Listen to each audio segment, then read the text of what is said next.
Alhamdulillah,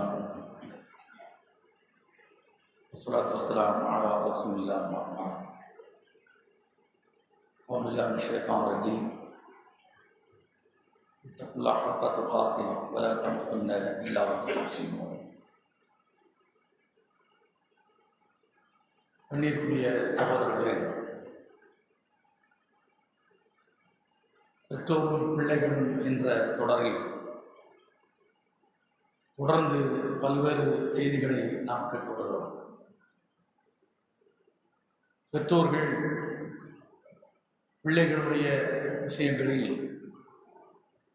பாரபட்சமாக நடந்து கொள்ளக்கூடாது. அவர்களுக்காக பெற்றோர்கள் பிரார்த்தனை செய்ய வேண்டும் என்பது வரை நேற்று நாம் கேட்டிருக்கிறோம். பெற்றோர்கள் தங்களுடைய பிள்ளைகளுக்கு செலவு செய்வது அவர்களுடைய கடமை என்பதை இஸ்லாம் சொல்லி காட்டுகிறது. 2ஆம் அத்தியாயம் 233ஆம் வசனத்தில் வஅலல் மௌலூதி லஹு ரிஸ்குஹுன்ன வ கிஸ்வத்துஹுன்ன பில் மஅரூஃப், பெற்றவன் மீது அந்த பிள்ளைகளுக்கான வாழ்வாதாரமும் அவர்களுக்கான உடையும் அழகிய முறையில் கொடுக்க வேண்டிய கடமை இருக்கிறது. அதே நேரத்தில் லா துகல்லஃபு நஃப்ஸுன் இல்லா உஸஹா, எந்த உயிரும் அதன் சக்திக்கு மீறி சோதிக்கப்பட மாட்டான். லா துவார வாலிதத்துன் பி வலதிஹா வலா மௌலூதுன் லஹு பி வலதிஹி, எந்த தாயும் அந்த தாயினுடைய குழந்தையினால், எந்த தகப்பனும் அந்த தகப்பனுடைய குழந்தையினால் அவர்கள் நெருக்கடிக்குள்ளாக்கப்பட மாட்டார்கள் என்று அல்லாஹ் சுப்ஹானஹு வ தஆலா 2ஆம் அத்தியாயம் 233ஆம் வசனத்தில் அல்லாஹ் சொல்கிறார். பிள்ளைகளுக்கு செலவு செய்வது பெற்றோர்களுடைய கடமை. அது உடை, உறைவிடம் என்ன உண்டோ அத்தனையுமே பிள்ளைகளுக்கு பெற்றவங்க தான் என்ன செய்யணும், செலவு செய்ய வேண்டும். அதே நேரத்தில் பிள்ளை 5 லட்ச ரூபாய் பைக் வேணும்னு கேட்குறான். மாதம் வருவாயே இங்கே 5000 ரூபா தான், மேலே வீட்டுக்கார வாங்கிருந்தா கீழே வீட்டுக்கார வாங்கி தரக்கூடிய இல்லையா அப்படின்னு கேட்கலான்னு வைங்க. வாங்கி கொடுக்க வேண்டிய கடமை பெற்றவங்களுக்கு இருக்குதா? இல்லை. அதே நல்லா சேர்த்து சொல்கிறான். என்ன சொல்கிறான்? லா துகல்லஃபு நஃப்ஸுன் இல்லா உஸஹா, இந்த பெற்றவங்கள் மீது செலவு செய்வது கடமை என்று சொல்கின்ற அதே வசனத்துக்கு அடுத்ததில் அல்லாஹ் சொல்கிறார், எந்த உயிரும் அதன் சக்திக்கு மீறி சோதனைக்கு உள்ளாக்கப்பட மாட்டார். அப்படின்னா என்ன அர்த்தம்? அவனுக்கு என்ன தகுதியோ அந்த தகுதியிலிருந்து தானுக்கு பிறந்த பிள்ளைகளுக்கு அவன் செலவு செய்ய வேண்டும். அப்படித்தான் பிள்ளைங்க விரும்புறதெல்லாம் நாம வாங்கி கொடுக்கணும் என்ற கட்டாயம் கிடையாது.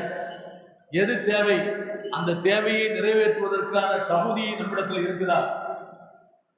வரவுக்கு தகுந்த மாதிரி தான் என்ன செலவு. ஏன்னா வரவு பத்தனா செலவு எட்டனாங்கிற மாதிரி, அல்லது செலவு எட்டனா வரவு பத்தனாங்கிற மாதிரி என்ன செய்யக்கூடாது, இருக்கக்கூடாது.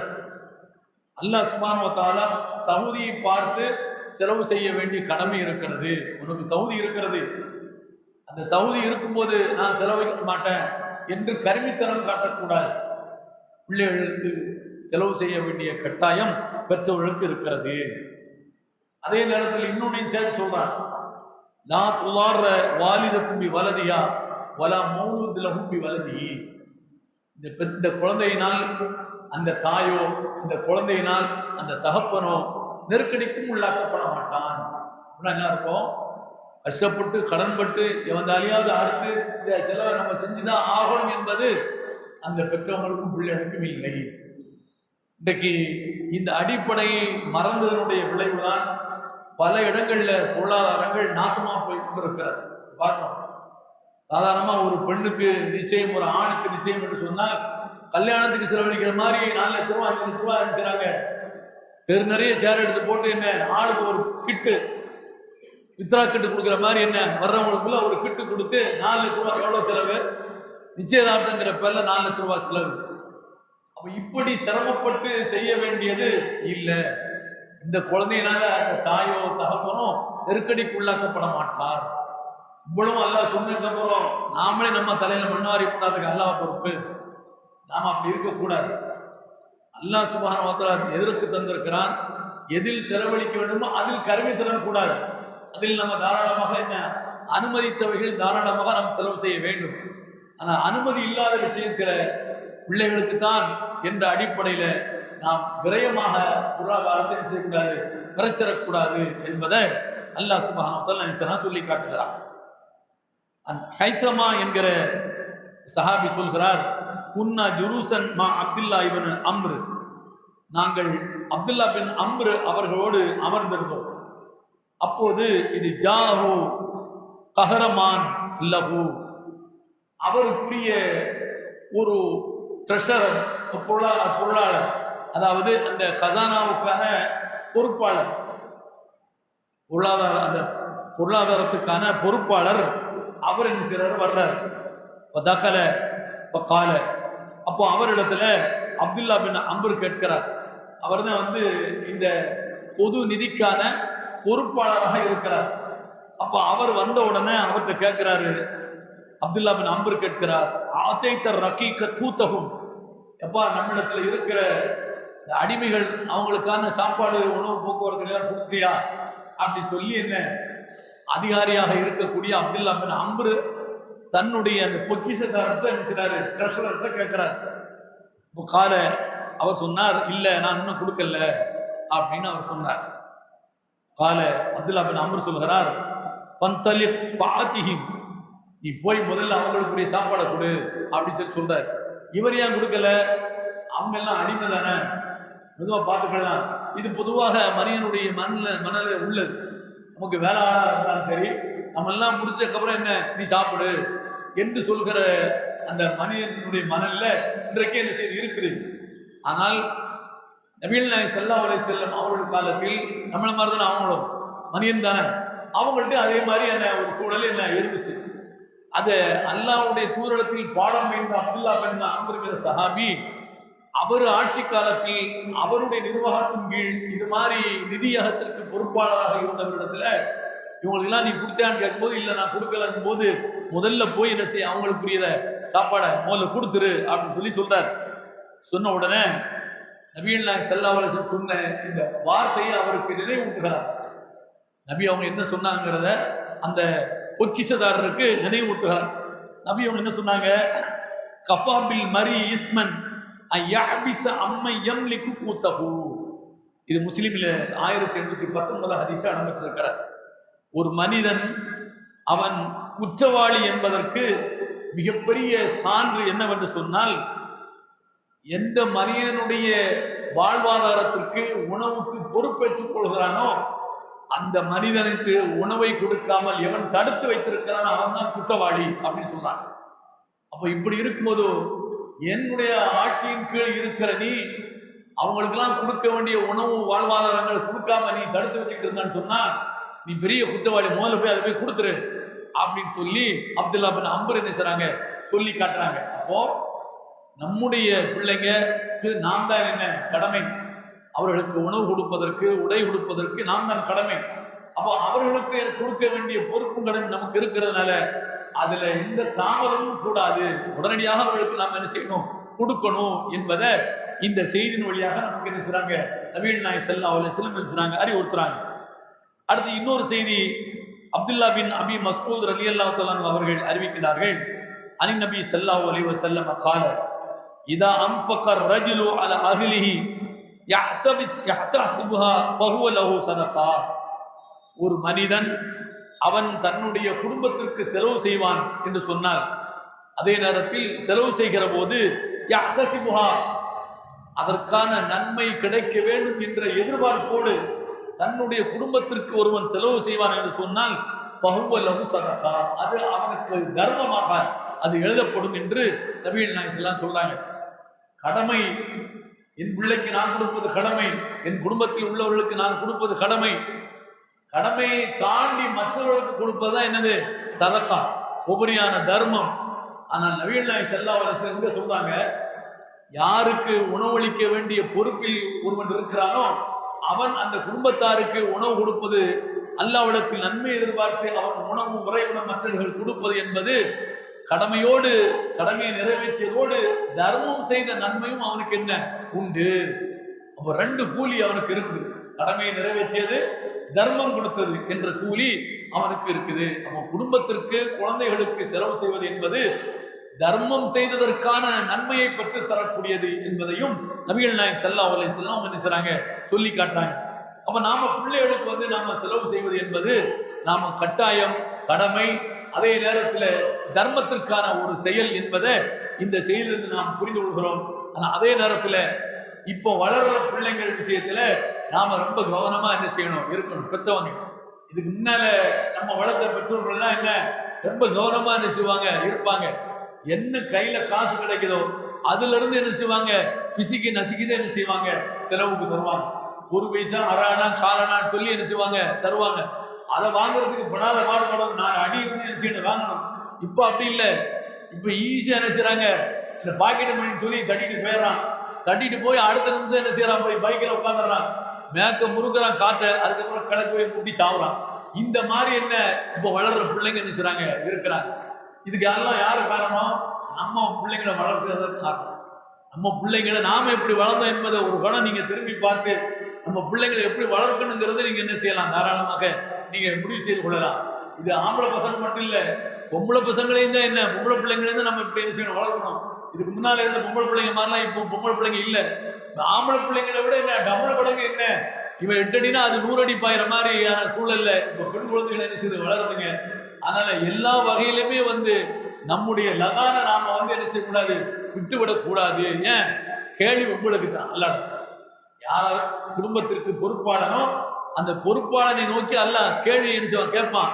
உனக்கு நான் தந்தேன், உனக்கு வருவாயை தந்த பொருளாதாரத்தை தந்த, நீ செலவழித்தாய், எந்த வகையில் செலவழித்தாய், ஆகுமான வழியில் செலவழித்தாயா, இல்ல அவன் கூட்டம் போட்டான், எனக்கு 4 லட்ச ரூபாய் பைக் வாங்கி தரப்போறேன், இல்ல குதிரை மாதிரி பைக் வாங்கி தரப்போறியா, கூட்டம் போட்டான், அதை நான் வாங்கி கொடுத்தான்னு சொல்லி அல்லாட்ட தப்பிக்க முடியாது. அவருக்கு எதுக்கு 4 லட்ச ரூபாய் பைக் தேவை, கிழக்க பேங்க்ல ரவுண்ட் அடிக்கிறதுக்கா, எப்படா படிக்கணும், ஸ்கூல் லீவ் விடுறாங்கன்னு பார்த்து எப்படா படிக்க விடுறாங்கன்னு பார்த்து அந்த நேரத்தில் பைக் எடுத்துட்டு போறதுக்கா. அப்ப இப்படிலாம் நம்ம பிள்ளைங்களை என்ன செய்யறோம், கண்டும் காணாமல் நாம பொருளாதாரத்தை விரயமாக்குகிறோம், கரியாக்குகிறோம், அவர்களே வளர்க்கிறோம். இதற்கும் நாளைக்கு கேள்வி இருக்கிறது. அதே நேரத்தில் தேவையானவைகளை செலவழிக்காமல் நாம் தடுத்திருப்போம் என்று சொன்னால், செலவழிக்காமல் இருந்தோம் என்று சொன்னால் அதற்கும் அல்லாட்ட என்ன செய்து கேள்வி இருக்கிறது என்பதை. ஏன்னா இஸ்லாமிய பொறுத்தளவில் ஒரு நடுநிலையான ஒரு மார்க்கம். ரொம்ப அதாவது வரம்பு மீறினும் கூடாது, ரொம்ப கீழே கூடாது, போயிடக்கூடாது. எதிலுமே நடுநிலையை கையாள வேண்டும் என்பதுதான் அல்லாஹ் நமக்கு சொல்லி தந்தது. நபிகள் நாயகம் ஸல்லல்லாஹு நமக்கு என்ன செய்யறது சொல்லி தந்தது. உம்மத்தன் வசத்தன் லிதகுனு ஷுஹதா அலன்னாஸ் என்றுதான் அல்லாஹ் சொல்கிறார். ஏனைய மக்களுக்கெல்லாம் நீங்க நடுநிலை சமுதாயமாக இருக்க வேண்டும். ஒரு சமுதாயம் என்ன ரொம்ப வரம்பு மீறி என்ன செய்றாங்க, போயிட்டாங்க. ஒரு சமுதாயம் என்ன ஆக கீழே போயிட்டாங்க. அப்படியும் போகக்கூடாது, இப்படியும் போகக்கூடாது, நடுநிலையாகத்தான் எதிலேயுமே என்ன செய்ய நாம இருக்கணும் என்பதை அல்லாஹ் சுப்ஹானஹு வ தஆலா சொல்லி தருகிறான். ஆனால் இந்த செலவு விஷயத்திலேயுமே கூட நாம நடுநிலையாக என்ன செய்ய இருக்க வேண்டும். வரவறிந்து நம்ம பிள்ளைகளுக்கு நம்ம செலவு செய்ய வேண்டும். வீணானவைகளை நம்ம என்ன செய்யக்கூடாது, செலவு செய்து விடக்கூடாது. பாரபட்சமாக நம்ம அவர்கள் விஷயத்தில் நடந்து விடக்கூடாது. ஆம்பளை பிள்ளை தனி, பொம்பளை பிள்ளைக்கு தனின்னு சொல்லி பாரபட்சம் என்பது இஸ்லாத்துல என்ன துளியும் கூடாது என்பதை நபிகள் நாயகம் ஸல்லல்லாஹு அலைஹி வஸல்லம் நமக்கு என்ன செய்றாங்க, சொல்லி தர்றாங்க. அடுத்து சௌபான் பின் ரலியல்லாஹு தஆலா அவங்க சொல்றாங்க, சௌபான் قال ரசூலுல்லாஹி ஸல்லல்லாஹு அலைஹி வஸல்லம் அஃதலு தீனாரின் யுன்ஃபிகுஹு ரஜுல் தீனாருன் யுன்ஃபிகு அலா இயாலிஹி. அஃதலு தீனார், ஒரு மனிதன் செலவு செய்வதிலேயே சிறந்தது எது? தீனார் என்று சொன்னா தங்க காசு. அன்றைக்கு கொடுக்கல் வாங்கல தங்க காசு வெள்ளி காசு தான் நபியுடைய காலத்தில் இருந்துச்சு. தீனாரும் திர்ஹமும் அதான் இப்ப அரபு நாடுகளில் ஒண்ணு தீனார் அல்லது என்ன திர்ஹம். குவைத்துக்கு போனா தீனார், இந்த பக்கமா வந்தா ஃபுல்லாவே என்ன திர்ஹம் ரியால்னு சொல்லி என்ன வச்சிருக்காங்க. இப்ப நபியுடைய காலத்துல புழக்கத்தில் இருந்த நாணயங்கள் தங்கமும் வெள்ளியும் தான். அதுல நபிகள் நாயகம் சொல்றாங்க, யாரு ஒரு தங்க காசை என்ன தன்னுடைய குடும்பத்திற்கு செலவு செய்கிறாரோ அதுதான் சிறந்தது, அதான் சிறந்தது. தீனாரு யூன்ஃபிகு அலா இயாலிஹி, ஒரு மனிதன் செலவு செய்வதிலேயே தன் குடும்பத்திற்கு செலவு செய்கிறானே அதுதான் சிறந்த செலவு என்று நபிகள் நாயகம் ஸல்லல்லாஹு அலைஹி வஸல்லம் சொல்லி காட்டுறாங்க. இரண்டாவது தான் தீனாரு யுன்ஃபிகு ரஜுலு அலா தாபத்தி ஃபி சபீலில்லாஹ். இரண்டாவது தரத்தில் அவன் அல்லாஹ்வுடைய பாதையில் யுத்தம் என்று வருகிற போது, அறப்போர் என்று வருகிற போது அதற்காக ஒரு வாகனத்தை தயாரித்து வச்சிருப்பானா இல்லையா, அதற்கு செலவு செய்வது. அல்லாஹ்வுடைய பாதையில போர் வந்தால் போருக்கும் நாம் தயார் என்பதற்காக வாகனத்தை அவன் ரெடி பண்ணி வச்சிருக்கானோ அதுக்கு செலவு செய்வது என்பது அடுத்த நிலையில் வைத்து பார்க்கப்படுகிறது. முதல் நிலை குடும்பத்துக்கு செலவு செய்வதுதான் சிறந்தது என்று நபிகள் நாயகம் சொல்றாங்க. அடுத்தது வதீனார் யூஃபிகு அலா அஸ்ஹாபி ஃபீ சபீலில்லாஹ், அந்த பாதையில் போராடுவதற்காக செல்லக்கூடிய போராளிகளுக்கு செலவு செய்வது மூன்றாவது தரம்.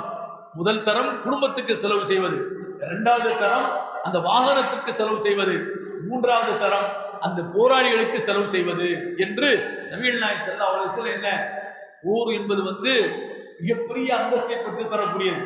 எதிரிகளோடு யுத்தத்தில் களமிறங்கி ஒருவர் வெட்டுப்பட்டு விட்டால் அவருக்கு நேரடியான சொர்க்கம். அல்லாஹ்வுடைய தூதருக்கு கூட அந்த மாதிரி நேரடி சொர்க்கம் கிடையாது. அவங்களாம் என்ன, இப்போ புதைகுழியில உறங்கிட்டு இருக்கிறாங்க. அப்பப்போ நம்ம சொல்லக்கூடிய செலவாத்து செலாம அவங்களுக்கு போய் மலருக்கு போய் என்ன செய்வாங்க, எடுத்து காட்டுவாங்க. அல்லாஹ் எடுத்து காட்டுவான். அதோட என்ன செய்வாங்க, உறங்கிட்டு இருப்பாங்க. நம்மளை எல்லாம் அல்லாஹ் எழுப்பும் போது நபி என்ன செய்வான், அல்லாஹ் எழுப்புவான். ஆனா நபியெல்லாம் எழுப்பப்பட்டு விசாரிக்கப்பட்டு சொர்க்கத்துக்கு போறதுக்கு முன்னால இப்போ அல்லாஹ்வுடைய பாதையை உயிர் நீத்த தியாகிகள் சொர்க்கத்தை சுத்திக்கிட்டு இருக்கிறாங்க, சொர்க்கத்துல சுத்தி கொண்டிருக்கிறார்கள். அவ்வளவு பெரிய அந்தஸ்துக்குரிய ஒன்றுக்கு செலவு செய்வது என்பது குடும்பத்திற்கு செலவு செய்வதை விட அடுத்த நிலையில் உள்ளதுதான். அதை விட சிறந்தது குடும்பத்துக்கு செலவு செய்வது என்று நபிகள் நாயகம் ஸல்லல்லாஹு அலைஹி வஸல்லம் சொல்லக்கூடிய இந்த ஹதீஸ் முஸ்லிமில் 1817வது ஹதீஸாக இருக்கிறது. அடுத்தது ஆமிர் இப்னு சாத் இப்னு அபி வக்காஸ், சாத் இப்னு அபி வக்காஸ் ரலியல்லாஹு அன்ஹு அவர்கள் சொல்லி காட்டுகிறார்கள், வ இன்னக லன் துன்ஃபிக நஃபகதன் தப்தகி பிஹா வஜ்ஹல்லாஹி இல்லா உயிர்த பிஹா ஹத்தா மா தஜஅலு ஃபீ ஃபிம்ரஅதிக அவ் கமா கல ஸல்லல்லாஹு அலைஹி வஸல்லம். நபிகள் நாயகம் ஸல்லல்லாஹு அலைஹி சொல்றாங்க, நீ ஒரு செலவை செய்கிறாய், தப்தகி பிஹா வஜ்ஹல்லாஹ், இந்த செலவை மூலமாக அல்லாஹ்வுடைய திருப்பொருத்தத்தை எண்ணி செய்கிறாய். ஒரு செலவை ஒருத்தன் செய்கிறான்னு சொன்னா, அல்லாஹ் இதனால எனக்கு நன்மை தான், உனக்காக தான் நான் செலவு செய்கிறேன் என்ற எண்ணத்தில் நீ செலவு செய்வாய் என்று சொன்னால், இல்லா உயிர்த்த பிஹா, அந்த மாதிரி ஆன கூலியை அல்லாஹ் என்ன செய்வான், உனக்கு தருவான். அல்லாஹ் உனக்கு நிச்சயமாக தருவான். மா தஜஅலு ஃபீ ஃபிம்ரதிக, எந்த அளவுக்கு நீ செலவு செய்வதற்கான கூலி அல்லாஹ் தருவான். நீ செலவழிப்பது என்பது காசாகவும் இருக்கலாம், பொருளாகவும் இருக்கலாம், பணமாகவும் இருக்கலாம், அல்லது உணவாகவும் இருக்கலாம். ஏதோ ஒண்ணு அல்லாஹ்வுக்காக வேண்டி நீ என்ன செய்யற, செலவழிக்கிறாய் என்றால் நிச்சயமாக அல்லாஹ்வுக்கான கூலி உண்டு என்று சொல்லிவிட்டு, நீ உனக்கு வாழ்க்கைப்பட்ட மனைவிக்கு அவளுக்கு ஒரு கவலை சோற்றை நீ வாயில் ஊட்டுவது, அதற்கும் அல்லாஹ் என்ன செய்வான், நாளை மறுமையில உனக்கு நன்மையை தருவான். நமக்கு வாழ்க்கைப்பட்டவள் நம்முடைய மனைவிதான், நீ போட்டு தட்டில போட்டு சாப்பிட்டுக்க என்று சொல்வதும் என்ன அனுமதிக்கப்பட்டதான். ஆனால் அதே நேரத்தில் அவள் நமக்கு வாழ்க்கைப்பட்டவள் என்கிற அடிப்படையில் அவள் மீது கொண்டிருக்கிற பாசத்தால் நீ அவளுக்கு சாப்பாடை எடுத்து கையில் எடுத்து வாயில் குடுப்பியவர், இதுவும் இன்னும் அவளுக்கு செய்யக்கூடிய தர்மம் என்று நபிகள் நாயகம் சொல்றாங்க. அப்ப இந்த அளவுக்கு பெற்றவர்கள் பிள்ளைகளுக்கு, கணவன் மனைவிக்கு செலவு செய்வதை குறித்து இஸ்லாம் என்ன மிக தெளிவாக, அது இறைவனத்தில் தர்மத்திற்கான கூலி, மற்ற எல்லாவற்றை விட அதிக நன்மையை பெற்றுத்தரக்கூடிய கூலி என்பதை நபிகள் நாயகம் ஸல்லல்லாஹு அலைஹி வஸல்லம் சொல்லி தர்றாங்க. அந்த சக்திக்கு மீறி என்ன செய்ய முடியாது, செலவழிக்க முடியாது, செலவு செய்யவும் கூடாது. செலவழிக்க சொல்லிட்டான் என்பதற்காக வேண்டி கடங்கண்ணி வாங்கி செலவழிக்கணும் என்பது கட்டாயம் அல்ல. அப்படி நடக்குதா இல்லையா? எப்படியாவது என் பிள்ளைய கரை சேர்க்கணுங்கிறதுக்காக வேண்டி வட்டிக்காவது கடன் வாங்கி நான் பிள்ளைய கல்யாணம் பண்றது, அவ கேட்கறதெல்லாம் வாங்கி கொடுக்கறது, பையனுக்கு கல்யாணம் பண்றது, அவன் கேட்கறதெல்லாம் வாங்கி கொடுக்கறது, அப்படிலாம் இல்லை. உனக்கு ஒரு ரூபாய் என்ன, உனக்கு சேமிப்புல என்ன, அதுல இருந்து நீ என்ன செய்யணும், செலவு செய்து கொள்ள வேண்டும். அதுதான் உனக்கு கடமையை ஒழிய அதற்காக நீ சிரத்தை எடுத்துக்கொள்ள வேண்டும், அதற்காக பொருளாதார ரீதியா நீ மற்றவரிடத்துல போய் கையெழுந்திருக்க வேண்டும், கடன் பட வேண்டும், வட்டிக்கு வாங்க வேண்டும் என்கிற எந்த நிலைய நாளைக்கு அல்லாட்ட நாம நீ தான் பிள்ளைகளுக்கெல்லாம் செலவழிக்கணும், நீ தானே சொன்ன, அதனால அங்க லட்சுமியில போய் நான் கடன் வாங்கினேன், இங்க முருகன்கிட்ட போய் நான் கடன் வாங்கினேன் என்று சொல்லி அல்லாட்ட என்ன செய்ய முடியாது, அல்லாஹ்வை குற்றவாளியாக்க முடியாது. தரம் அறிந்து சக்திக்கு மீறி கூடாது என்பதை நான் சொல்லியிருக்கிறேன். அந்த அடிப்படையில் தான் நம்முடைய செலவனங்களை அமைத்துக் கொள்ள வேண்டும் என்பதை அல்லாஹ்வுடைய தூதர் நமக்கு என்ன செய்றாங்க, சொல்லி தர்றாங்க. இன்ஷா அல்லாஹ் நாளை தொடரும்.